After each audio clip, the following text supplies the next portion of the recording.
Bom, gente, então, boa noite a todas, todos e todes. Mais uma vez nós estamos realizando uma aula aberta de arte e cultura afro-brasileira, hoje com a presença, né, desse irmão, Guido CNR, que vem contar um pouco, né, sobre a sua vida, sua infância, sua trajetória artística, como ele foi, né, fazer parte, né, dessa família que é o rap, seus anseios, né, seus planos para o futuro. E aí vocês podem também, enquanto ele estiver falando e colocando alguns questionamentos no chat, para que ele responda no final da sua fala. Então, Leandro Toranca Fagundes, né, o Guido, é a nossa personalidade de Pelotas, fique à vontade, e mais uma vez é um grande prazer estar te recebendo. Obrigado por ter aceito o convite.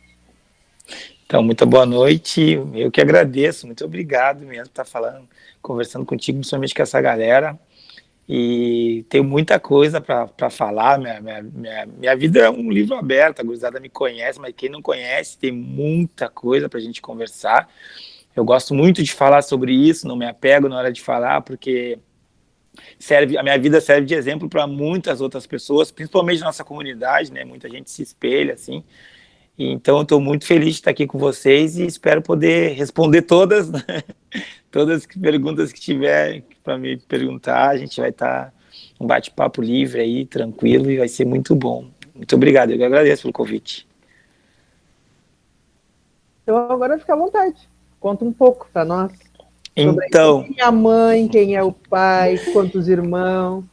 Vamos começar lá do começo, do início deste filme gigantesco.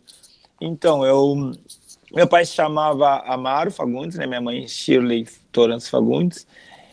Eu nasci em 4 de março de 1980, eu tenho 6 irmãos, né?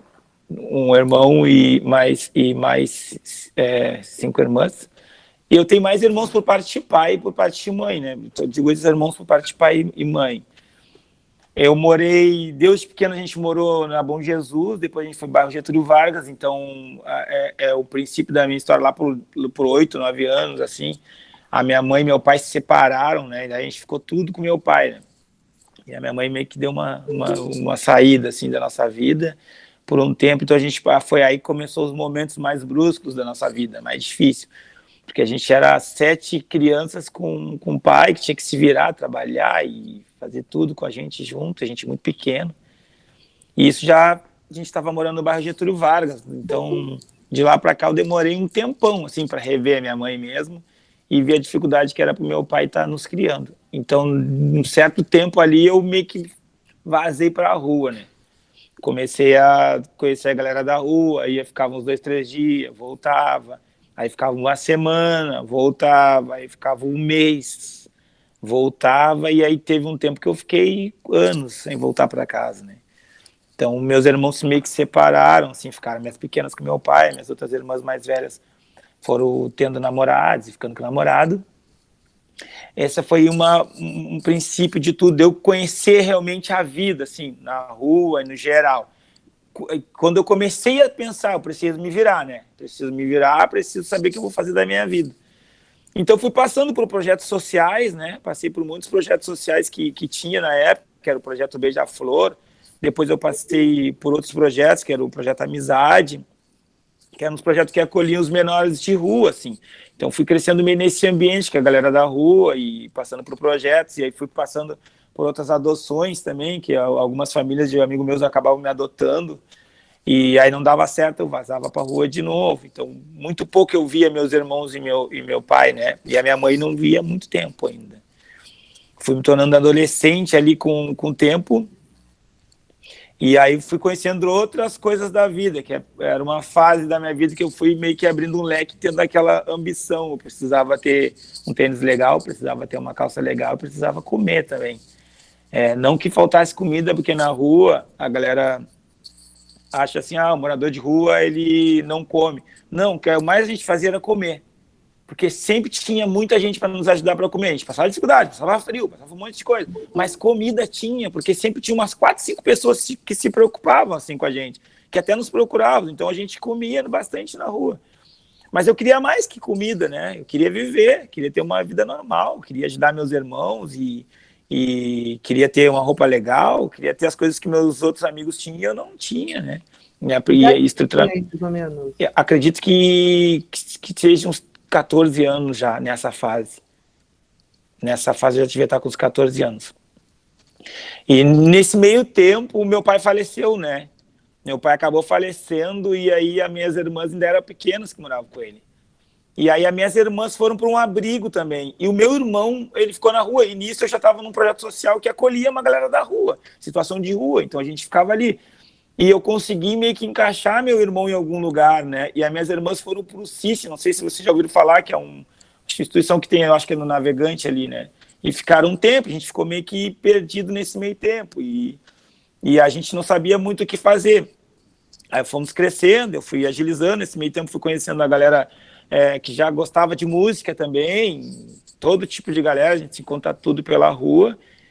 E foi aí que eu conheci um amigo que morava no Dunas, né? A galera acha que eu sou do Dunas, mas não, eu sou da Bom Jesus mesmo. Fui conhecer o Dunas lá pelos 14, 15 anos.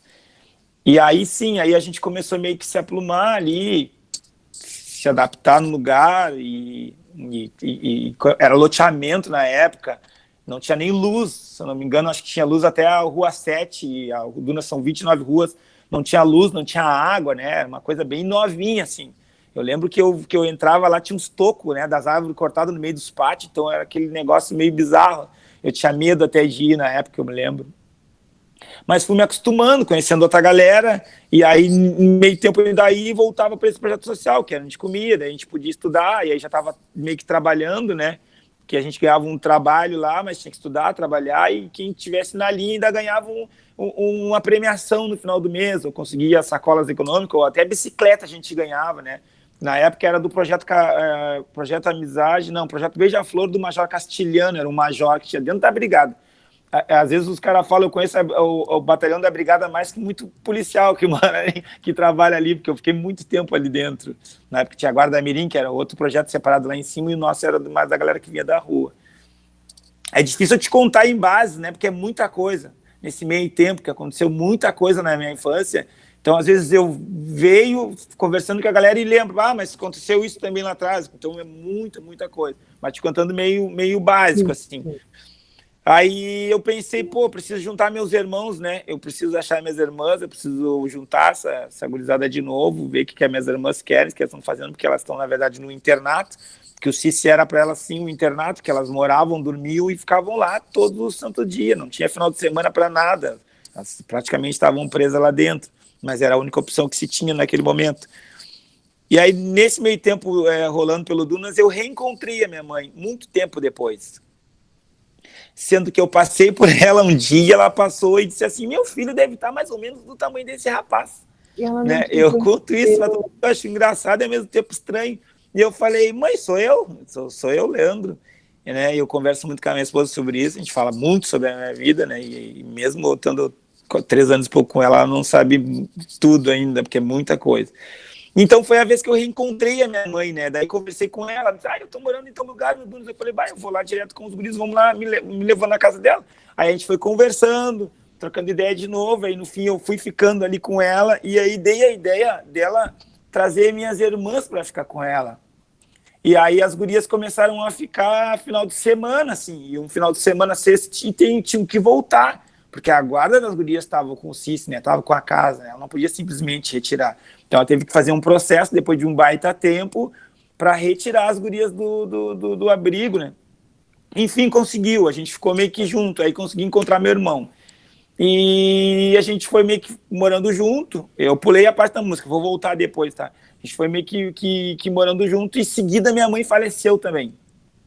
Né? Daí começou aquele abismo de coisas de novo, a gente meio que foi se virando, e as gurias foram crescendo, já foram se virando também, já estavam maiorzinhas. Uma coisa enquanto você está falando da tua mãe. Tá. Quando reencontraste ela pela primeira vez, não ficou mágoa, não ficou nada, foi só felicidade por ter encontrado ela? Bom, eu não sou um cara que guardo muito rancor, assim, sabe? Mas eu não tinha aquele negócio de mãe com ela, né? Porque quando ela foi embora, a gente era muito pequeno. eu devia ter na base dos 8 anos, a minha irmã mais nova devia ter no máximo 2 anos de idade.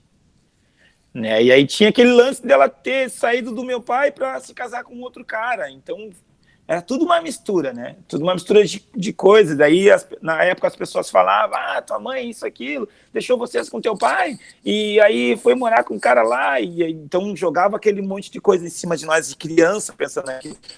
Eu raiva da minha mãe, mas eu nunca tive aquele negócio de mãe, pai e filho, né, com ela. Mas a gente acolheu ela, sim, ela nos acolheu, a gente realmente teve um reencontro basicamente legal. Acho que as gurias gostaram bastante, né? Bem mais do que eu. Quantos foi uma anos questão vocês conseguiram conviver juntos ainda, depois que tu eu acho que a gente conviveu mais uns 4 anos juntos por aí. Foi bastante tempo. E aí a minha mãe, o marido dela tinha um problema, ele era alcoólatra. Então a gente tinha muito problema com ele, principalmente eu, que eu sempre fui o mais revoltado assim da família, né? Sempre fui mais de comprar as guerras mesmo, sabe? E até pelo fato de eu ter que me virar e estar na rua, e eu acabei liderando a família, né? Acabei liderando pelo fato do meu irmão ser mais velho que eu mesmo assim acabei liderando, porque eu sei que eu era aquele cara que tinha mais pulso para fazer retornar essa coisa de trazer de volta, sabe? Então eu sempre fui um pouco mais revoltado, mas fui aquele cara mais de liderança também. Então me preocupava muito que ele bebia, às vezes xingava as gurias, às vezes queria bater no meu irmão. Então a gente não se deu nem um pouco bem, assim, meu padrasto. E nem eles. E aí a minha mãe ficava naquelas de voltar para ele, separar, vir com nós, voltar para ele. Então ficou aquela novela, sabe? E quando ela realmente ficou com nós, que eu vi que ela não ia voltar mais, ela teve uma isquemia, eu acho, se não me engano, e acabou falecendo, né? Mas deu o tempo da gente meio que se reaproximar, assim, pelo menos. Ela nos pediu perdão e tudo mais, e as minhas irmãs não guardam nada, eu não guardo rancor nenhum, não sei qual foi a situação, não lembro qual momento que foi, só lembro dela ter ido embora. Inclusive eu ajudei ela a levar as coisas dela no dia que ela foi embora, bem pequena, né, lembro disso. Eu tenho 41 anos, eu lembro como se fosse ontem. Nossa. Eu devia ter 8 anos, né, então é uma coisa que me marcou, mas que ao mesmo tempo a vida nos fortaleceu, nos fortalece, a gente consegue se adaptar às coisas de alguma forma, não sei, acho que é uma coisa do ser humano mesmo.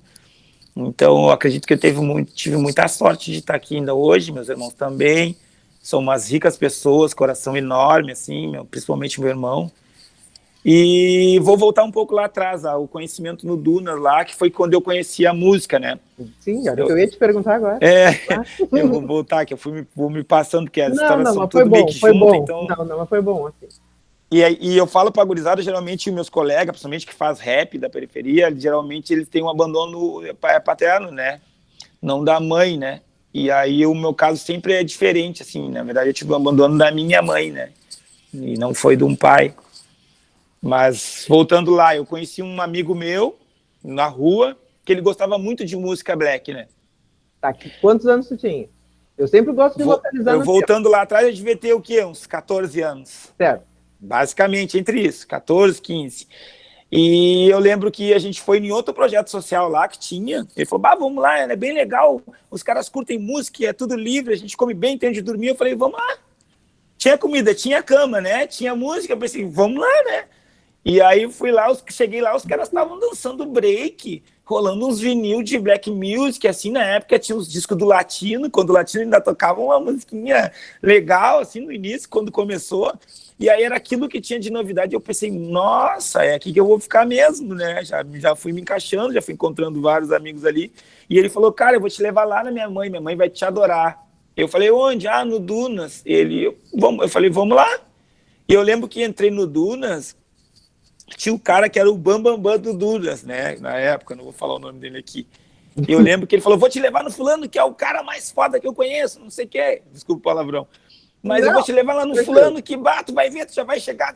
Cheguei lá, o primeiro cara que tinha aqueles rádiozão grandão, sabe? E aquilo eu só via na televisão, cheguei o cara curtindo rap, assim, uns rap que eu nunca tinha ouvido na minha vida, porque a única coisa que eu tinha escutado naquela época era Racionais, que era o único que tocava na rádio, né? Sim. Não tinha mais nada. Na época da fitinha, na época tinha os camelô ainda de madeira lá em cima, do lado do mercado público, né? E aí eu ouvi aquilo, me apaixonei na mesma hora, né? Já fiquei me imaginando eu sendo aquele cara cantando. E ali me mostrou aquela galera ali, a galera bolava ali, daí fui na mãe dele, realmente a mãe dele me adorou, me chama de filho até hoje, né? Conheci o bairro e comecei a conhecer a música mesmo. A base da música foi ali. Então, depois dali eu comecei realmente a gostar do estilo musical, que era aquela batida, né? Aquela rima, aquele negócio ali. Comecei a curtir mesmo. E aí comecei a procurar coisas nas rádios, né? No rádio não tinha nada. A única coisa que eu encontrei no Camelô foi quando vendiam as fitinhas do Racionais, as primeiras fitas do Racionais. E depois tinha latino, né? O latino na época estava bombando, só que o latino não era o rap que eu queria ainda, mas era perto daquilo que eu... A única coisa mais perto que tinha do rap era o latino que tinha. E aí eu comecei a ouvir uma rádio que vinha, acho que era de São Paulo, que pegava, o som era da Cascatas, eu não me lembro se tinha alguma filial em Porto Alegre, não lembro de onde que era. Eu lembro que uma vez tocou um som de uns caras aqui de Pelotas, que era Calibre 12 Máfia, que é do Dom Brown. E eu curti demais aquele som, sem saber que aquele som era de Pelotas. Eu lembro que eu curtia sempre, ficava esperando o momento daquele som, e eu, sem saber que o som era de Pelotas. E um dia eu passando no calçadão, eu vi o cara com um jaquetão, Calibre 12 Máfia, dizia pintado à mão, eu lembro direitinho, colorido, assim, numa jaqueta de brim. Eu pensei, aquele cara deve conhecer esses caras. Eu vou lá perguntar para ele se ele sabe onde eu posso conseguir as outras músicas desses caras. Eu bati no ombro do cara e disse, cara, beleza, eu vi que tá com a jaqueta do Calibre 12 e eu gosto de uma música deles. Tu pode me indicar outras músicas deles onde eu posso conseguir? Ele falou, o grupo é meu. E eu, o quê? Eu pensei, que? O grupo é teu, vocês são daqui. Sabe aquele negócio que falam até hoje? Pô, o som de vocês é tão bom que nem parece que é daqui. Né? Os caras falam isso. Foi o que eu pensei no dia, né? E aí os caras falam isso pra nós hoje. E eu falei, que isso, velho, que massa. A partir daquele momento, comecei a virar fã dele, né? Comecei a perseguir ele nos lugares, tá? Virei a sombra, né? E aí tive a ideia de montar um grupo também de rap, né? E aí já era outra época, já conheci o Davi ali na Quebrada, no Dunas. Isso aí foi lá em 96, por aí. Isso aí tem mais de 20 anos. Imagina, já foi lá em 90 e todos, né? 96, 95. E aí a gente começou a sonhar com música, né? Começou a rimar nos cantos, não tinha opção de gravar. Não. A galera tem tudo nas mãos hoje. Eu falo pro meu filho, tem tudo, cara. Tu nem imagina o que tu tem hoje. Nós queria ter 1% do que vocês têm hoje, né? A gente não tinha onde gravar, nós não tinha com dinheiro para pagar estúdio, não tinha onde gravar, não tinha como divulgar, porque os celulares antigamente não passavam Bluetooth nem hoje, né? Não tinha essa função de divulgação de nada. A gente só sonhava em poder fazer um som e pronto, mas como fazer? E qual foi a mágica? Então, a gente ficou mais um ou 2 anos cantando para nós mesmos, né? Ficamos um tempo cantando para nós mesmos. E aí, certo dia, um cara que nos viu cantando para nós mesmos foi o Adão da 460. Não sei se vocês conhecem. Ele é percussor aí no rap, aí, nas discotecas, nas festas black, o Adão da 460. Certo. E aí ele viu e disse, cara, vocês são muito bons, vocês já gravaram? Eu falei, eu nem sei nem como funciona essa função de gravar, nem me imagino gravando. Ele, vou gravar para vocês. Ele gravou, ele montou uma aparelhagem precária que ele tinha, ele gravou, até hoje eu não entendo, que foi numa fita, não sei de que forma, ele tinha um toca-disco, na época tinha aqueles discos que é só de fita, que um gravava para outro, ele ligou o microfone e gravou ali, e aí ele espalhou a música para todo mundo. Do nada, não sei como as pessoas tinham, todo mundo falava, aquele som é de vocês, aquele som é de vocês. Aí eu pensei, poxa vida, vou começar a montar um grupo. Aí montei um grupo, eu, Davi, e aí o primeiro show que a gente foi no show, abriu o show, olha a responsa, a gente não tinha nem música, a primeira música que a gente tinha, a gente foi convidado para abrir o show do MV Bill com o cara que me inspirou a cantar, que foi o grupo do Calibre 2. Então a gente abriu o show dos caras no show do MV Bill. Muito legal. Eu tremi mais que... Imagina, cantei tremendo, né? Quase chorando e tremendo. Então foi uma das primeiras experiências que a gente teve com a música assim mesmo. E de lá para cá foi só correria mesmo. A gente começou a ter um monte de corre, um monte de gente nos procurar e querer gravar, por mais que todo mundo tinha uma dificuldade de gravar. Mas a gente começou a conhecer outros caras que já estavam fazendo som na época também, daí comecei a ter experiência. Mas demorou muito, muito, muito, muito pra gente gravar e conseguir, tornar aquilo real, sabe? De verdade, assim. E quem fazia as letras? Eu mesmo. E qual era o tema? o tema sempre foi a dificuldade da vila, a denúncia da polícia, da sociedade, né, descaso, discriminação. O rap nasceu com essa ideologia, né? O rap sempre teve essa ideologia. Óbvio que hoje a gente vive dias diferentes, né? A luta são as mesmas, não dá para dizer. A galera vive gritando favela venceu. Favela não venceu, não, porque se a favela tivesse vencido, a gente não tinha que ir toda semana entregar alimento para na comunidade ou tentar ajudar uns moleques. Né? Então a favela não venceu.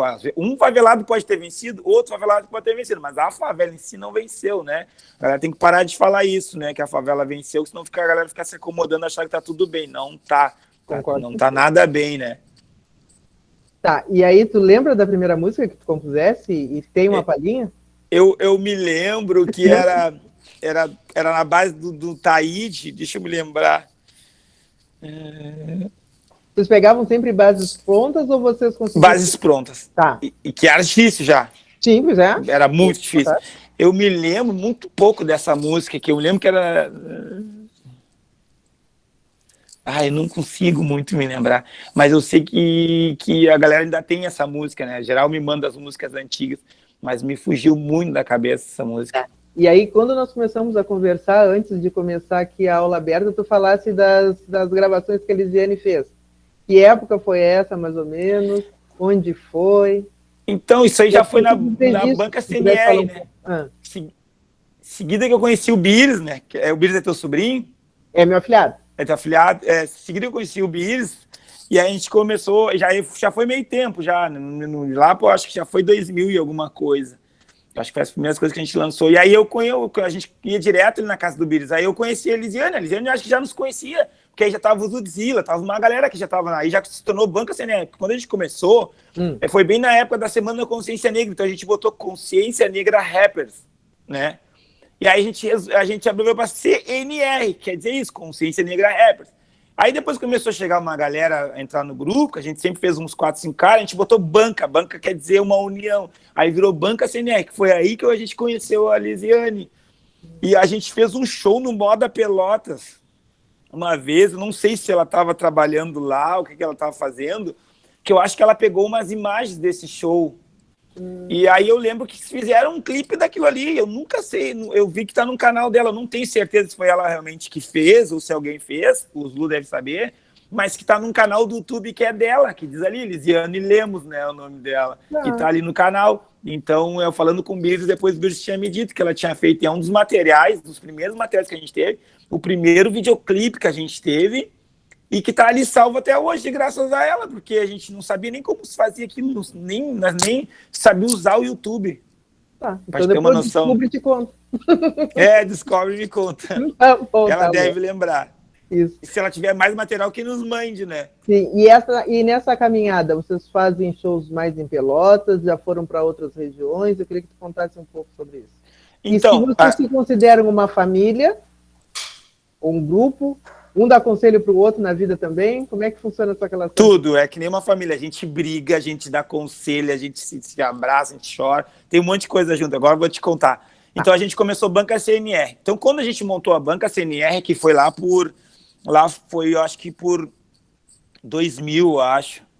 E aí a gente fez uma banca de uma galera. A gente começou a abrir portas pro rap aqui, né? Muitas portas. Lugares onde o rap não entrava, a gente entrou. Né? Muitos lugares, porque o rap era resumido a festas na periferia. Show de rap era isso. E a galera não queria pagar um show de rap, né? Falava, quero contratar vocês não querem vir tocar? Tipo, sim, a gente vai, mas a gente cobra. Então não, obrigado, vou conseguir outro. Né? Para nós era sempre assim. E aí a gente conseguiu, alcançou um público, né? Principalmente um público de rua. Então a galera queria nos ver nos shows. Então eles foram obrigados a nos pagar, né? Chorando, mas foram obrigados a nos pagar. Então a gente começou a abrir portas, a gente começou a se organizar e abrir portas, né?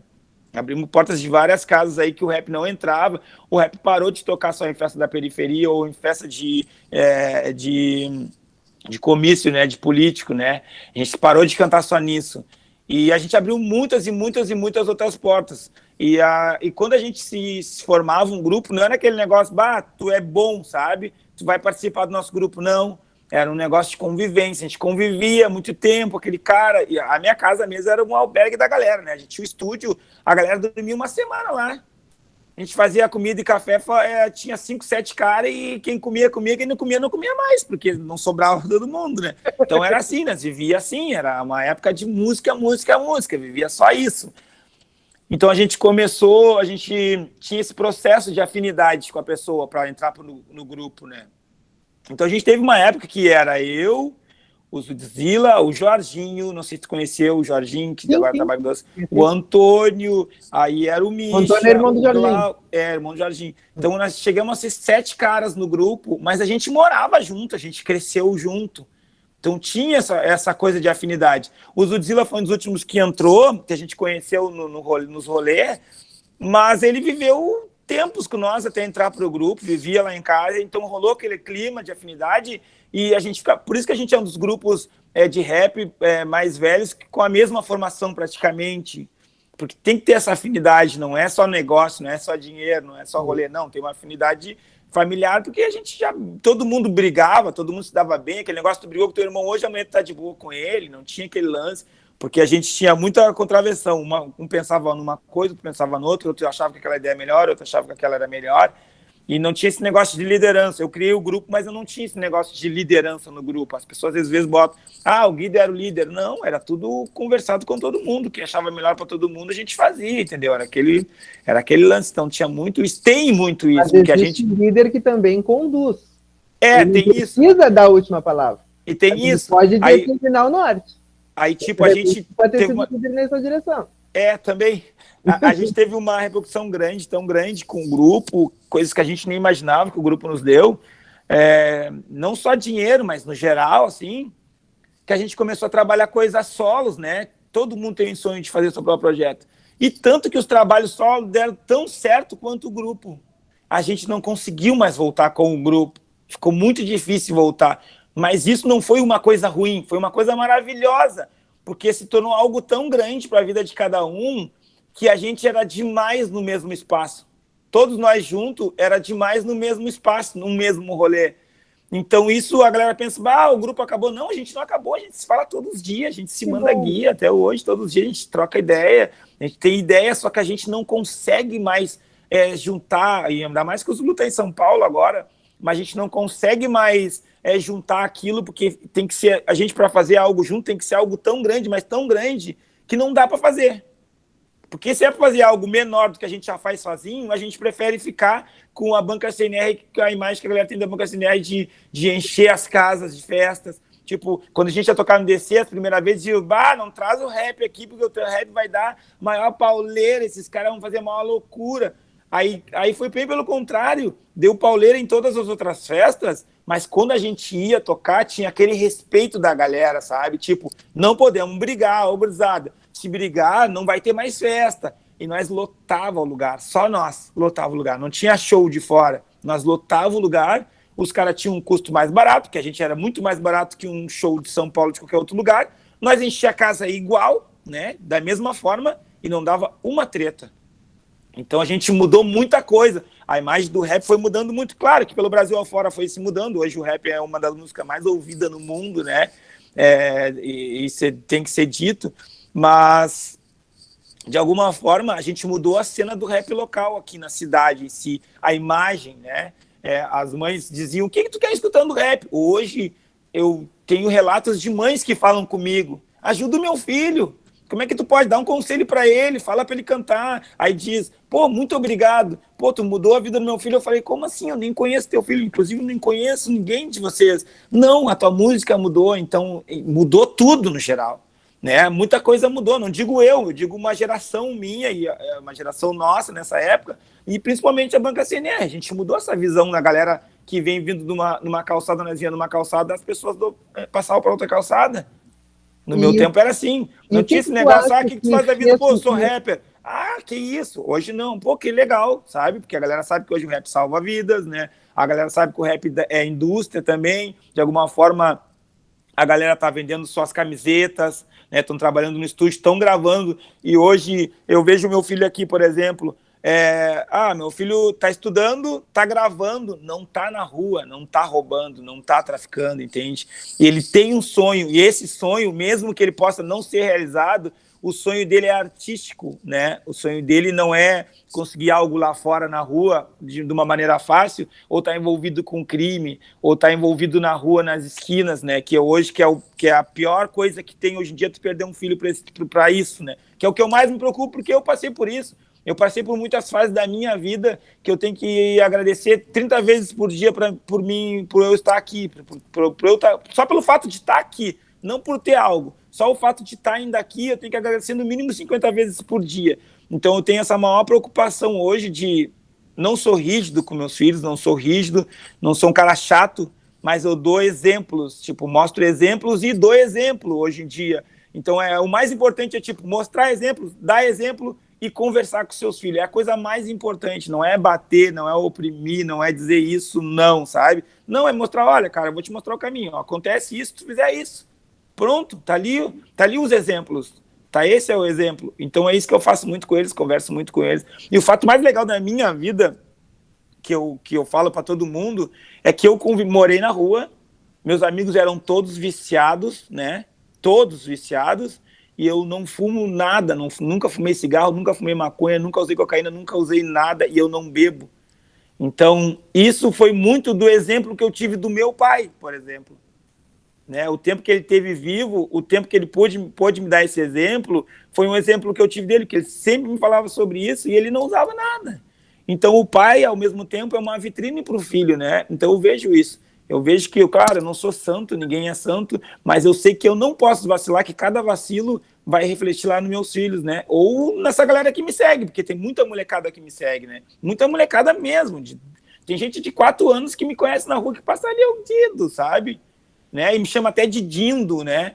E pessoas que eu nem conheço, e eu não sei como eu alcancei esse público. Então, quando eu comecei a perceber que eu estava com um público grande também, eu sabia que eu precisava mudar várias coisas na minha vida. Principalmente a letra da minha música, né? Principalmente a letra da minha música influenciava muito. Mas assim, a partir de todas as vivências que tu tivesse, né? Tivesse momentos muito ruins, tivesse momentos bons à medida que tu ia convivendo com algumas famílias que te tratavam como filho, te tratavam com carinho.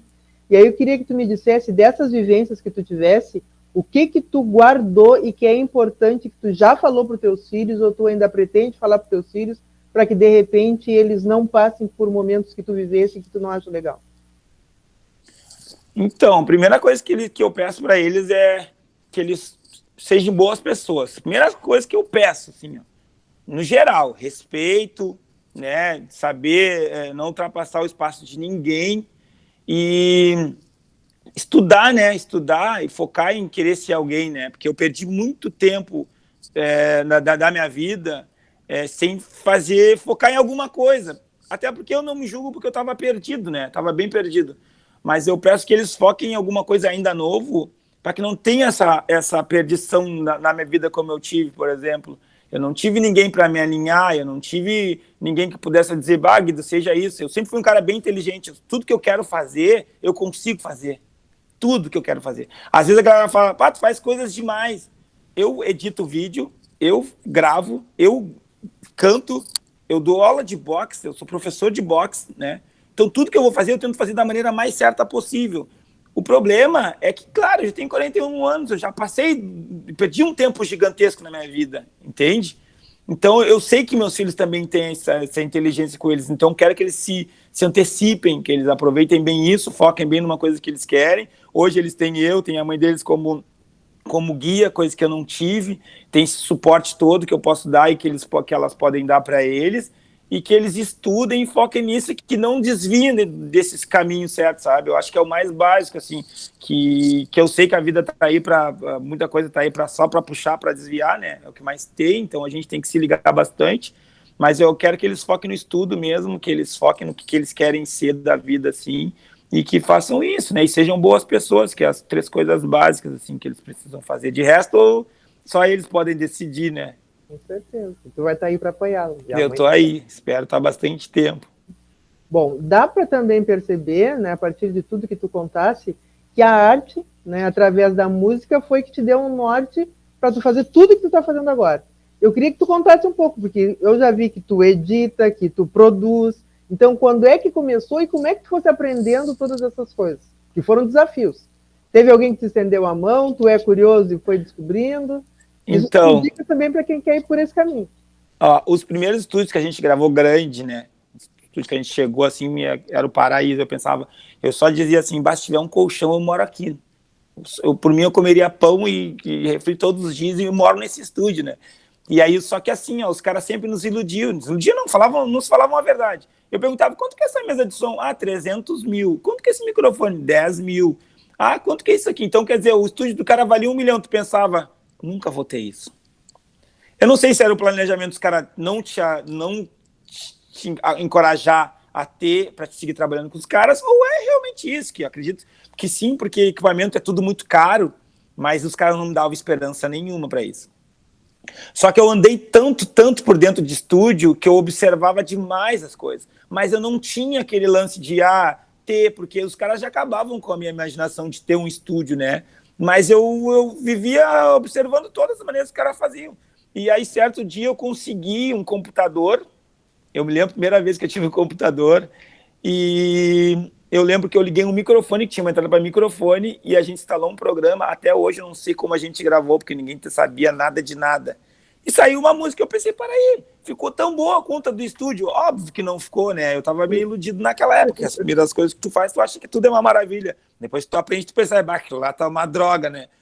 Mas eu percebi, dá para nós fazer, cara, vamos começar a fazer em casa. E começamos a fazer num microfone e um microfone de computador e um computador simples. Sabe aqueles microfonezinhos de computador mesmo? Era aquilo ali só.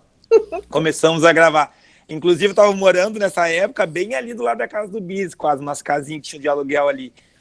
E foi aí que começou o meu amor pelo estúdio. E aí comecei a procurar mais coisas. Procurar, me observar. Na época não tinha o Googlezinho ali, não tinha internet, né? Não tinha as coisas para procurar como a gente bota hoje, tudo tá ali. E aí fui começando a ir pro estúdio, comecei a descobrir coisas e fui montando um estúdiozinho, né? E aí comecei a gravar isso. Já faz... O CNR Produções mesmo tem mais de 10 anos, né? Até mais, bem mais que isso, deve ter uns 15 anos ou mais, depende, eu acho que é mais por aí. E comecei a aprender, ninguém me ensinou nada, ninguém me estendeu a mão para nada desse tipo de coisa. Eu comecei a procurar mesmo, comecei a sentir a necessidade de poder gravar mais músicas, porque eu lembro da última vez que a gente gravou uma música num estúdio, que eu lembro que a gente vendeu não sei o que, eu e o Davi, não sei se foi uma calça, eu sei que foi algo de roupa, e a gente teve que ir a pé, porque nós não tínhamos passagem de ônibus, e nesse dia caiu uma bomba d'água, uma bomba, tipo assim, ó, muita chuva.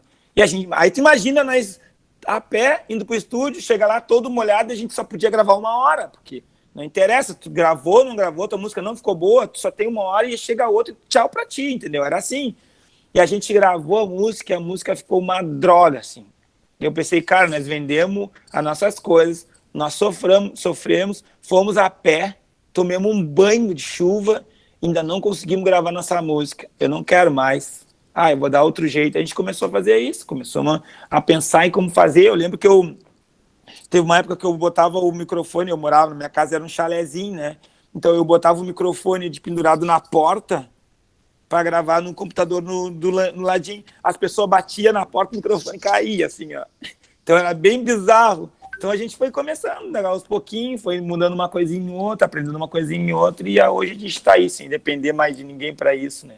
E os vídeos eu já comecei a pegar de um tempo para cá, então já tive mais suporte de internet, comecei a ter mais suporte para comprar equipamento, e aí os caras estão vendem curso, então eu comecei a comprar curso, estudar. Eu já tinha aquela visão artística de como a gente que escreve, canta, e eu vejo bastante filme também, gosto muito de filme, então eu já tinha uma visão de como fazer, então ficou mais fácil para mim, mas eu precisei do curso para entender sobre equipamento, sobre câmeras, essas coisas.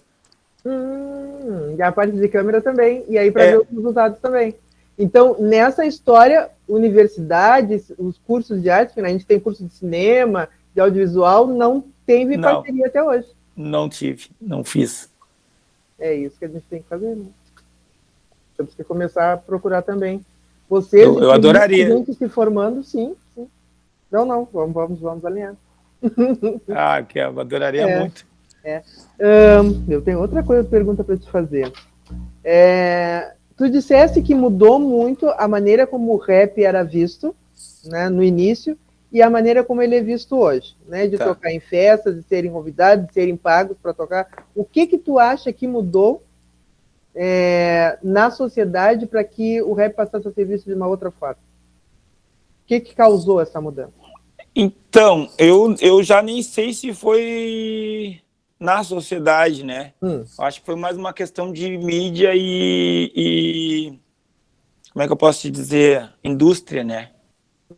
Acho que foi uma questão mais de indústria. Porque teve os Racionais, né? Que eram os caras pioneiros aí, que levavam bastante ideia à comunidade e tal, mas os caras, de alguma forma, eles tinham uma renda boa para eles. Eles conseguiram, fomos um dos primeiros grupos independentes que conseguiu virar dinheiro.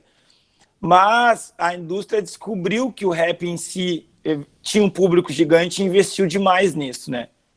E aí começou a chegar dentro das casas. Os artistas começaram a fazer show e ganhar dinheiro. Então tinha aquelas referências de boa imagem na televisão também, né? Porque quando se dizia, pô, o cara lá é MC, o cara é líder da comunidade, o cara faz projetos sociais dentro da comunidade e o cara é rapper. Só o fato de dizer o cara é rapper no final, ela dizia, é bandido. Era assim. Mas quando começou a aparecer na televisão, o cara começou a ter um nível de vida maior e andar com os artistas. Então mudou aquela cara do MC, né? E a pessoa se deixa levar muito pelas coisas que vê na televisão, né? A televisão muda muito a visão de cada pessoa, assim. Cada pessoa vê de uma forma. Eu não estou dizendo que foi isso. Eu digo que acho que possa ter sido, que eu não sei ao certo o que aconteceu. Mas o rap em si virou a música mais ouvida do mundo e uma das mais lucrativas. Tanto que várias pessoas de outros estilos musicais estão fazendo rap. A galera até do sertanejo pulou para fazer rap. Só que hoje tem muitas coisas que surgiram do rap, que é o trap, o drill, um monte de coisa. É outra geração, que até eu às vezes não sei dizer. Para mim, rap é rap. Até, né? E eu comecei muito com uma referência do rap político, assim, né? Que tratava muito da denúncia, né? De denúncia, falando mais da comunidade, falando da criminalidade, falando dos maus tratos lá da polícia e tudo mais. Então eu fui muito nesse rap batendo na ferida, dedo na ferida.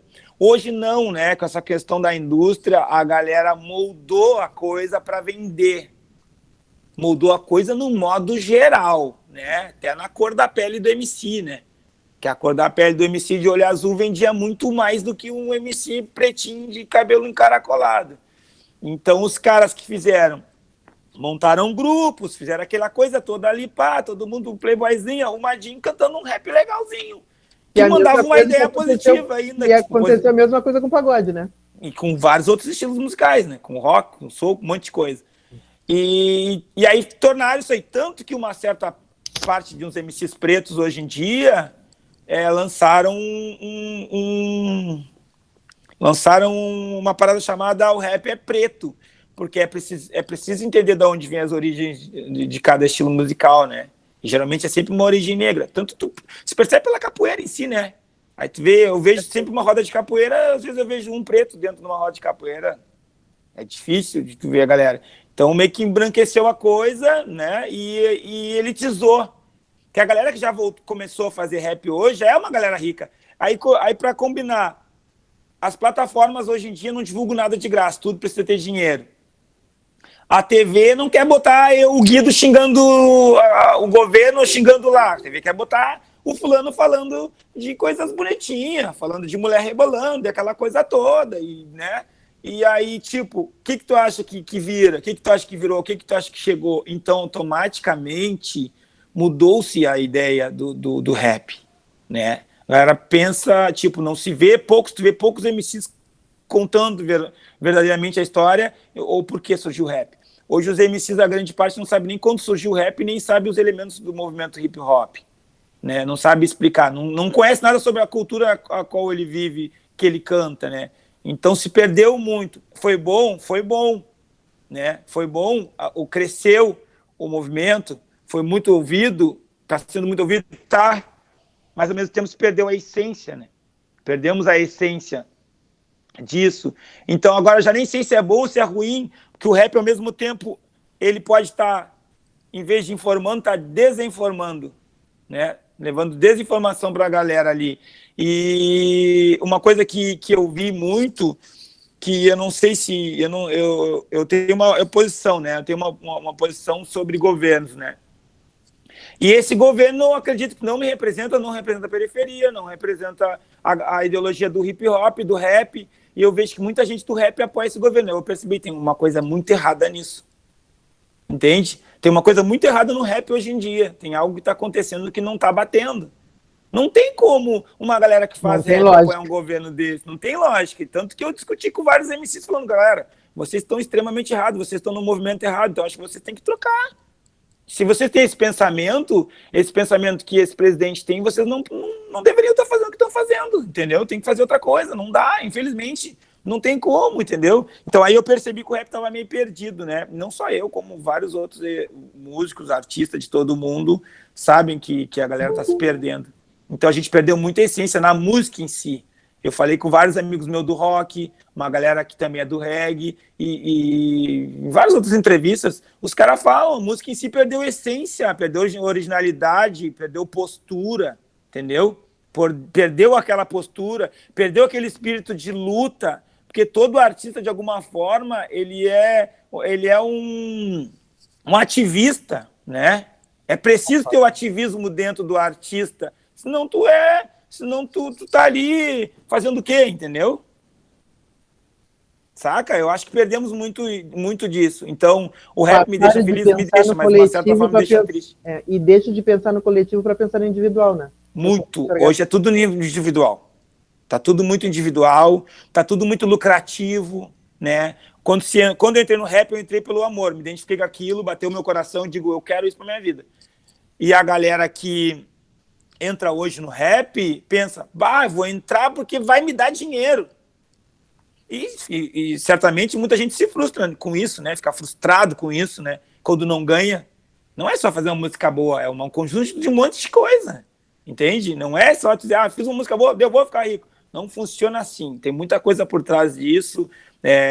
Sorte, empresário, dinheiro, né? Tudo hoje é investimento, não tem mais nada de graça. Então, um monte de coisa. A galera entra iludido, mas com esse pensamento. Isso que é ruim, né? Fica uma coisa bem genérica, os poucos. Tanto que o próprio público em si, eles conhecem a música, mas não conhecem o artista, velho.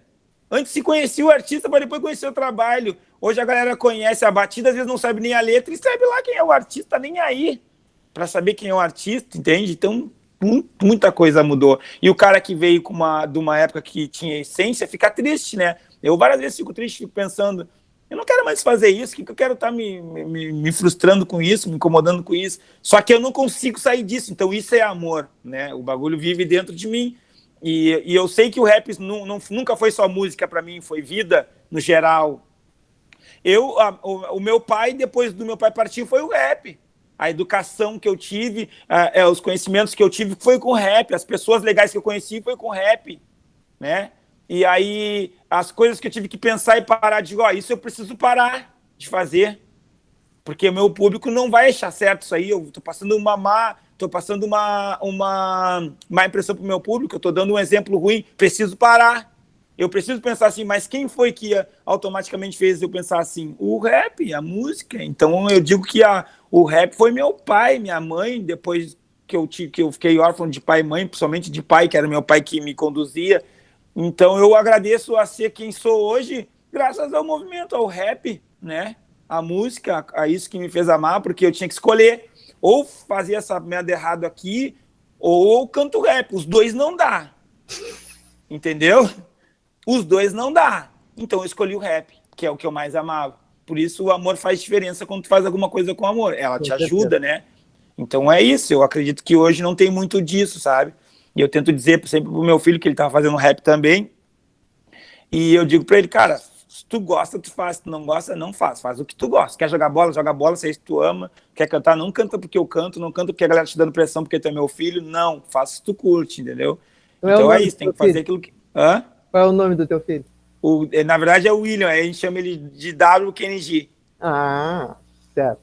Eu vou começar a ler as perguntas que estão colocando aqui, tá? Escreveu. E aí, mano, prazer conhecer tua história. Vou atrás para curtir teu som. Quando rolo de viver com o rap? Trampo e outras coisas antes? É a pergunta. Deve ser quanto ao rolo de viver com rap? trampo e outras coisas antes? Então, esse negócio do amor que a gente tá falando aqui, eu trabalhava com outras coisas para manter o rap. Tipo, eu não ganhava dinheiro com rap. Então eu tinha que trabalhar para pagar as contas e ainda pagar as coisas do rap, né? Muitos anos tocamos de graça. Mas rolou um tempo que nós realmente conseguimos viver só do rap. Mas como eu sempre fui um cara que muito pensei à frente, eu pensava, essa fase vai acabar, né? Em função da música, tudo é fase. E foi aí que eu pensei em começar a trabalhar com o estúdio para fora, para outras pessoas. Então, quando a fase de shows deu uma caída mesmo, o estúdio me mantia. E isso foi essa fase que eu falei, quando a gente começou a abrir portas, que eu montei uma banca CNR, quando a gente começou a ganhar dinheiro, na base lá de 2007, nessa fase a gente começou a ganhar grana realmente com rap. E eu sempre pensei, eu quero viver disso, sabe? Eu quero ser meu próprio chefe, eu quero fazer minhas coisas, eu quero ter minha própria empresa.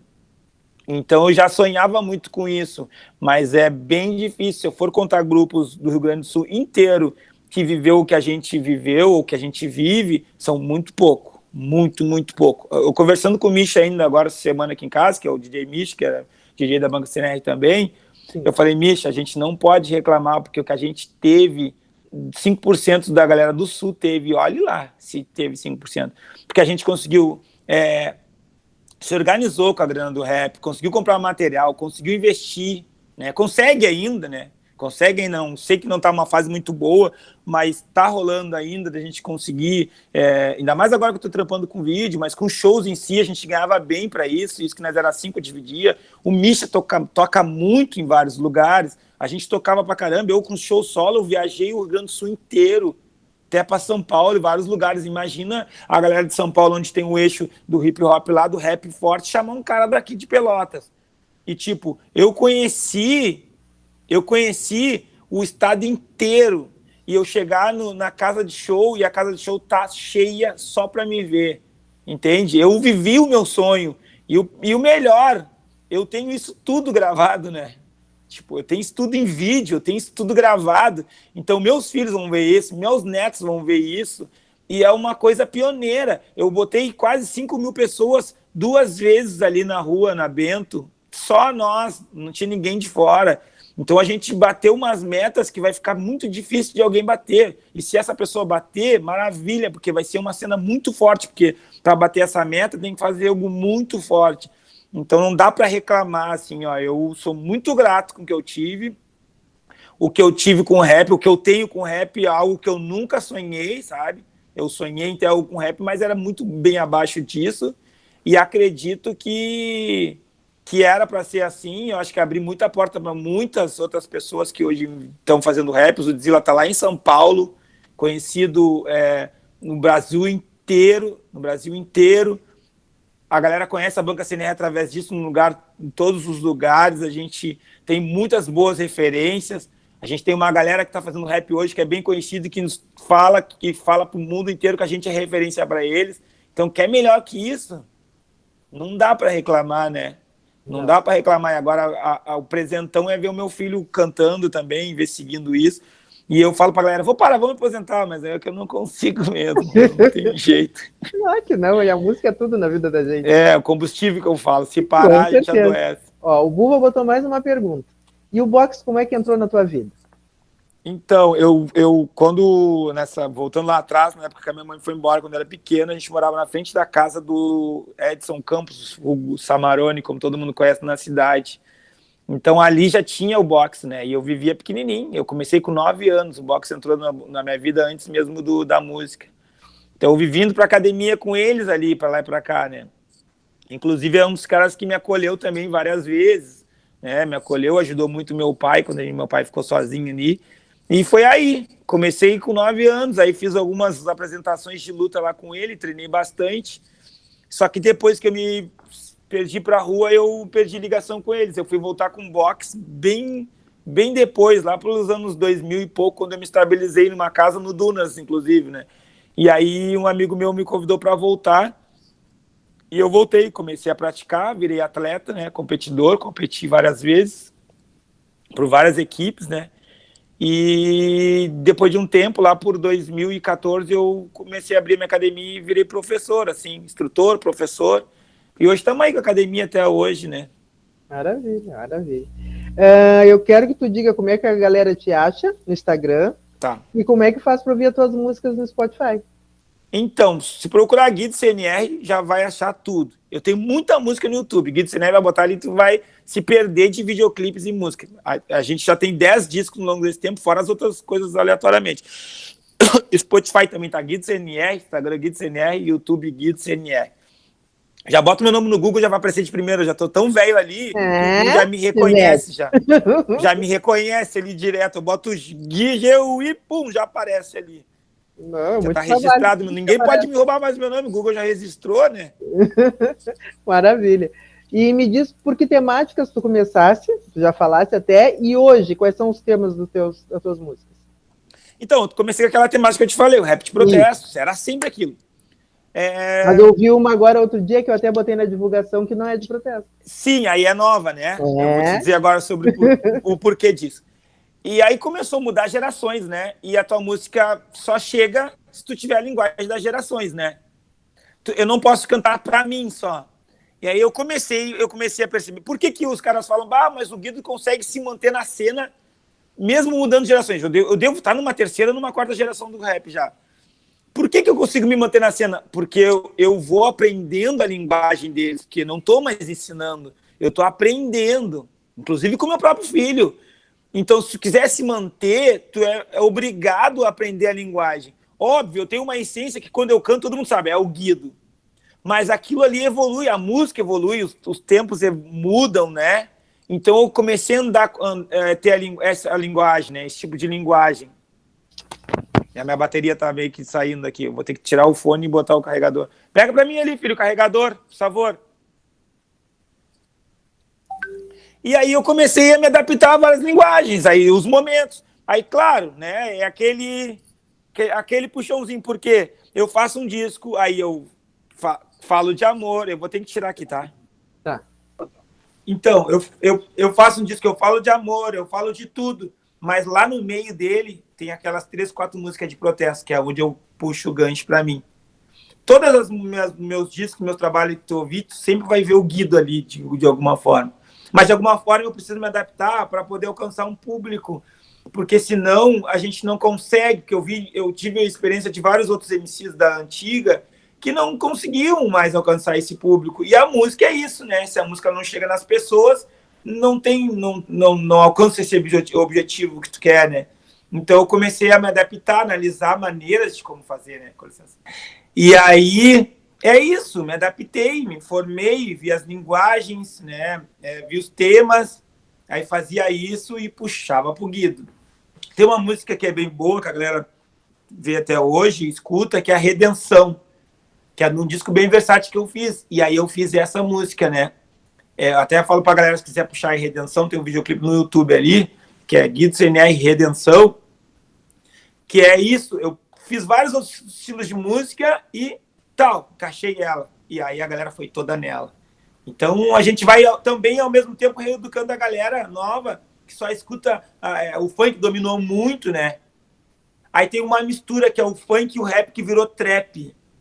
Que é uma batida de rap com uma letra de funk. Aí então, automaticamente, uma molecada hoje do rap escuta muito isso. E a gente foi meio que ficando para trás. Aí o que eu faço? Eu faço um trap rap, que aí, em vez de botar, eu uso a batida deles e uso a minha letra, numa linguagem mais atual. Mas eu uso a minha letra também, e ao mesmo tempo eles pensam, pô, tá falando a real, mas tá massa o balanço. Aí os caras escutam. Então a gente vai tentando reeducar. É um lance bem difícil.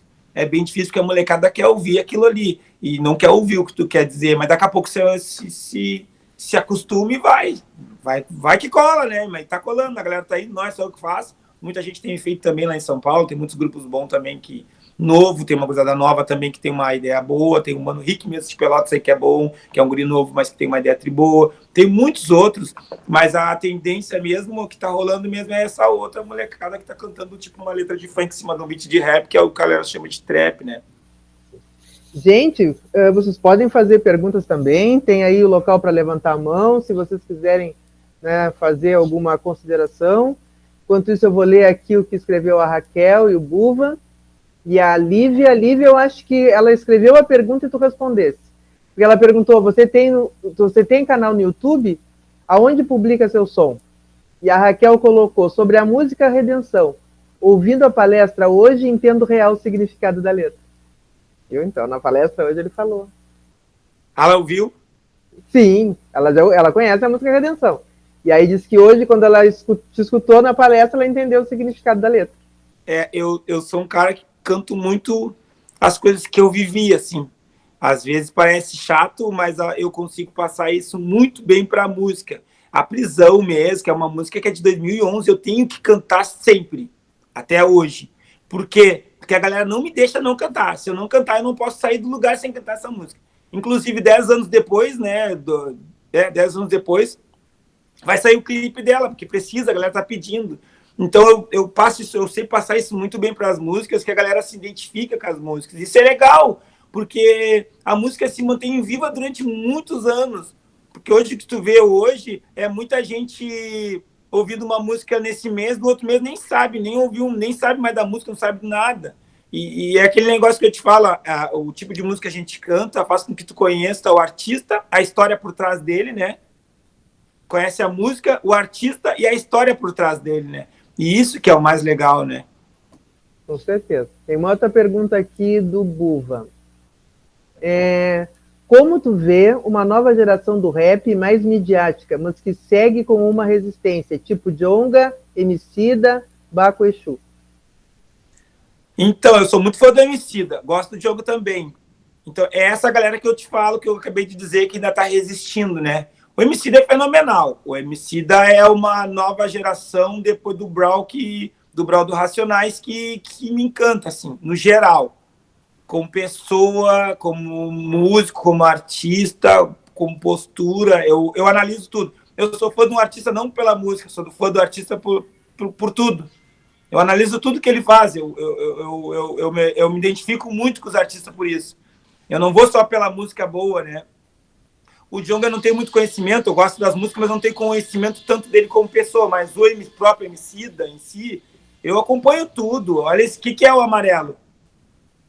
Né? É uma aula em forma de música, o cara deu aula. Eu nem tem muita coisa ali que eu não sabia, que eu tive que ouvir ali, tive que me procurar o que estava querendo dizer, entende? Então, o Brau já dava aula falando, contando história, a postura do Brau era demais, só que o Emicida veio numa nova era fazendo isso de uma forma diferente, e ao mesmo tempo o Emicida é um empreendedor, né? Ele fez dinheiro com o rap, ele tem dinheiro, faz dinheiro, então ele emprega pessoas, ajuda de várias formas, é um cara que te informa demais.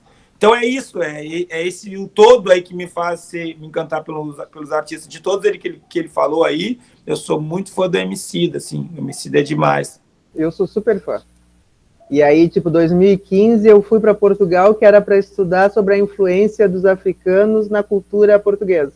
Eu fui lá cantar com o Emicida, com as crianças, eles conhecem. Imagina, que maravilha! Foi muito bom. É muito inteligente. Mais uma consideração aqui, da Raquel Garcia. Ela colocou, conheço a música, moro em Pinheiro Machado, uma cidade bem interior. O Guido é amado aqui e o som dele é muito ouvido. O Anderson colocou, Emicida é foda. O Roda Viva dele também é uma aula. Concordo. Demais. Pinheiro Machado, eu fui muito lá, toquei demais, a galera bem legal, acolhedora, e tem um cara lá que é um dos caras que me fala isso que eu te falei sobre inspiração, né, que é o Taikiro, que é de lá, e é um cara que teve uma mudança na vida dele gigantesca, né, o cara saiu da água pro vinho, assim, e ele sempre, quando conversa comigo, de Pinheiro Machado, ele fala, muito obrigado, Guido, muito obrigado, tu mudou minha vida. E eu não movi um pauzinho para mudar a vida dele. É a minha música, é a postura, sabe? E ele viu, pô, cara, tu mudou de vida, eu vou me inspirar, tu me inspirou. E hoje ele é um cara super bem conceituado lá em Pinheiro Machado, né? Um cara que a galera gosta toda dele, tá sendo exemplo para todo mundo lá. Então a gente estava falando sobre isso antes, né? Sobre o que o rap pode nos dar, e às vezes vai muito mais do que dinheiro, né? É muito mais do que... Sempre é muito mais do que grana e outras coisas. E isso é um dos presentes que eu tenho, assim, da galera chegar para mim e dizer, cara, mudaste a minha vida. É tipo, tu conseguir mudar a tua própria vida, ainda tu conseguir mudar a vida dos outros fazendo o que tu ama, que é a música, então tem que ter muita verdade nisso, porque não pode ser normal, né? Tem que ter muita química e verdade e muita identificação para isso acontecer, senão não rola. Então é isso que me deixa feliz, e eu não escuto isso de uma ou duas pessoas, eu vejo isso, eu escuto isso de muitas pessoas.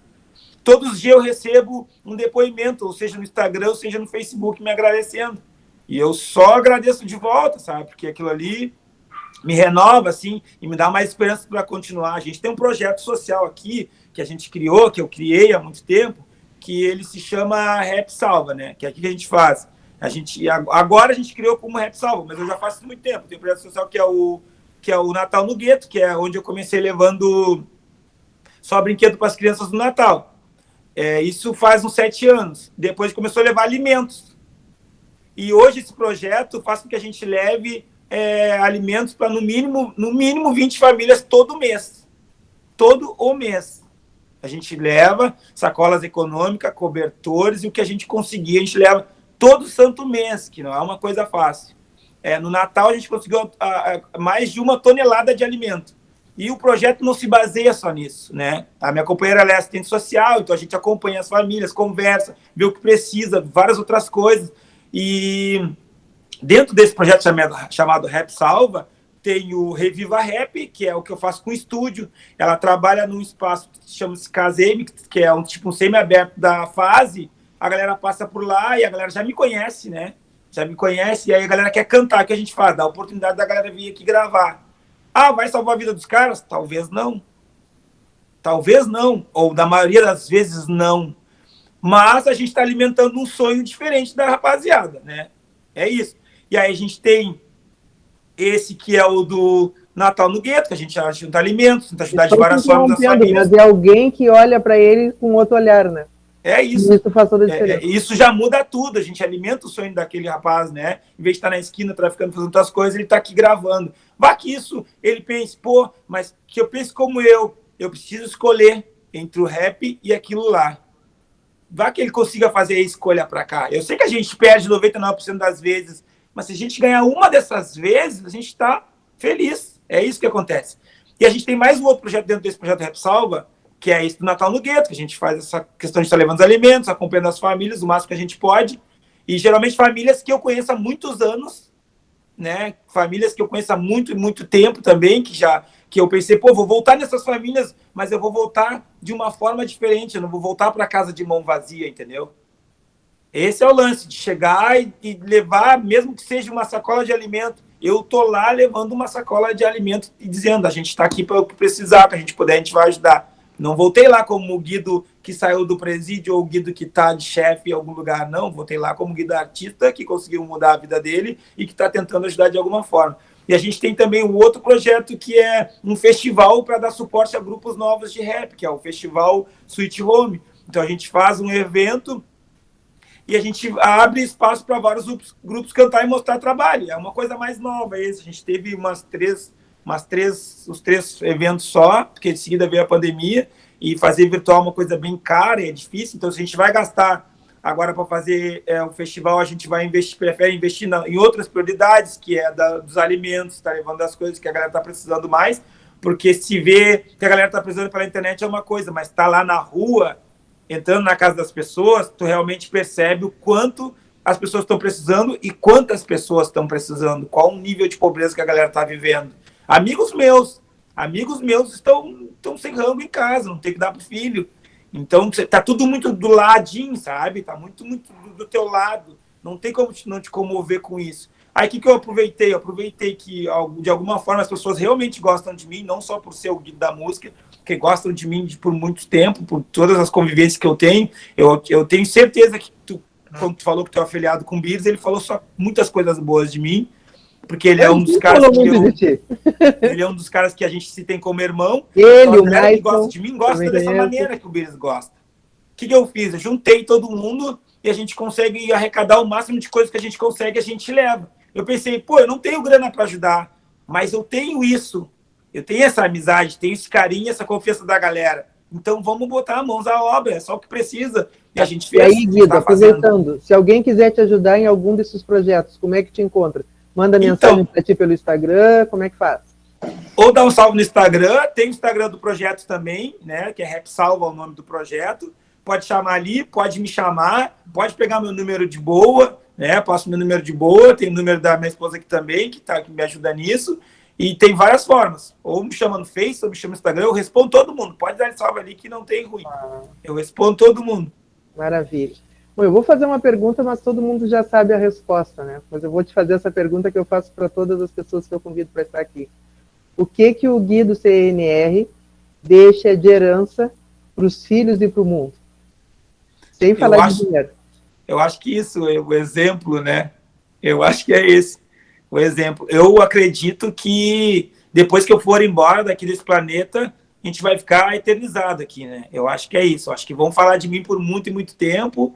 Eu acredito que é essa a maior herança que a gente pode deixar, e uma herança positiva, né? Deixar um exemplo positivo. Eu espero que sim.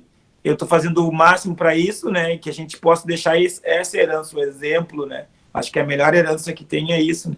A gente deixar principalmente para os filhos, né? Seguir o exemplo, e não tem outra melhor herança que a gente possa deixar, assim, que dinheiro não é... A galera pensar, deixar uma herança família de dinheiro é tudo, não. Acho que a melhor herança é essa, de respeito, admiração, compaixão, ser amigo, se arrepender, pedir desculpa, né, que a gente falha várias vezes, mas ter a humildade para pedir desculpa, ser humilde o suficiente para isso. E é isso. Tem muito que... E aí agora a última pergunta, né? Já te cansei bastante hoje. Não, tô de boa, a gente, legal aqui. A gente montou, não, agora tem mais umas frases aqui que eu vou ler. A gente montou no final de 2019 um museu virtual, que é o Museu Afro Brasil Sul, que é um museu que tu acessa via internet, e para que pudesse levar para as escolas outras histórias que não fosse só os negros enquanto descendentes de escravos, mas mostrar realidades assim como a tua, né, de tantas lutas e que conseguiu chegar a um determinado espaço, conseguiu educar teus filhos, estás conseguindo fazer o que tu deseja, e tantas outras histórias, né, de pessoas que nos precederam e que de uma forma de uma forma boa ou má nos ensinaram a chegar onde a gente chegou e construir coisas diferentes. Eu queria te perguntar o que tu gostaria de ver, e esse museu só trata da região sul, tá? Paraná, Santa Catarina e Rio Grande do Sul, é a história, a cultura negra e também as memórias, tá? O que tu gostaria de ver quando abrisse lá o site na internet, de enxergar nesse Museu Afro Brasil Sul, que na tua vida tu não viu nos livros, tu não viu na TV, e que tu gostaria que isso tivesse presente para que a gurizada lá da escola pudesse ver, enquanto com esse objetivo aí que tu falou, né, de ter um incentivo, de ver a possibilidade de seguir em frente, que é uma das coisas que eu consigo perceber que é o teu objetivo quando tu traz nessa gurizada para estar junto contigo. Então, eu gostaria de ver a história de algum negro empreendedor que tivesse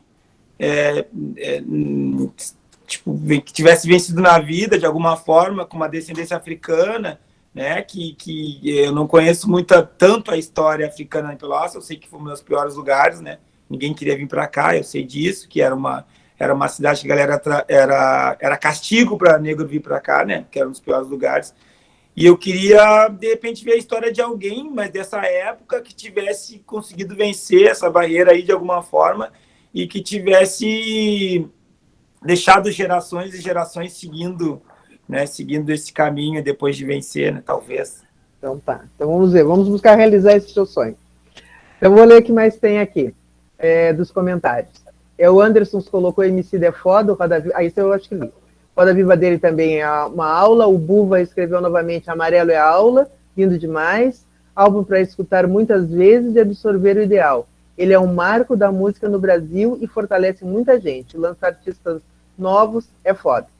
E aí escreveu por fim, e parabéns mais uma vez pelo teu trampo, quando eu voltar para Pelotas, quero colar nos projetos, nas ideias a fortalecer.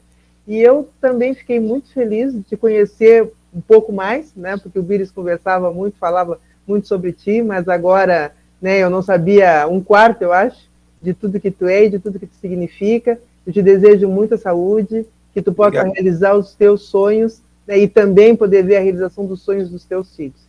Tá? Muito obrigado mesmo, gratidão, e sabe que pode contar conosco, né, tanto comigo quanto a galera que trabalha no museu, que nós já estamos por volta de 50, temos alunos universitários, temos professores aposentados, tem gente daqui do Rio Grande do Sul e de Santa Catarina do Paraná que está ajudando também. Um monte de Se a gente. gente puder te ajudar também para divulgar o teu trabalho, tá? Tanto no âmbito social quanto na música, pode contar conosco. Muito obrigado. Toda ajuda, todo conhecimento é sempre muito, muito bem-vindo. Sempre, sempre. A troca de conhecimento também é uma coisa que nos amadurece demais. Mas eu agradeço pelo bate-papo, fiquei muito feliz. Eu até peço desculpa por qualquer coisa, assim, que às vezes na divulgação ou na correria, que eu estou sempre fazendo, como tu percebeu, eu estou sempre fazendo um monte de coisa, tudo ao mesmo tempo. E a gente está sempre se virando também, não é um momento que a gente tem que se virar, né? Ainda mais para quem trabalha independente, a gente tem que estar sempre se virando. E eu agradeço muito, o bate-papo foi muito bom, e espero um dia a gente poder voltar tudo normal, bater esse papo numa roda pessoalmente, todo mundo, que a gente se sente mais à vontade, ver a pergunta do Mano, da Mina ali, então a gente consegue entrar mais no assunto, mas eu já fiquei muito feliz com o que a gente fez aqui. Muito obrigado. Eu que agradeço, eu agradeço. Uma boa noite, então, muita saúde para ti, para tua família e para toda a galera que está junto.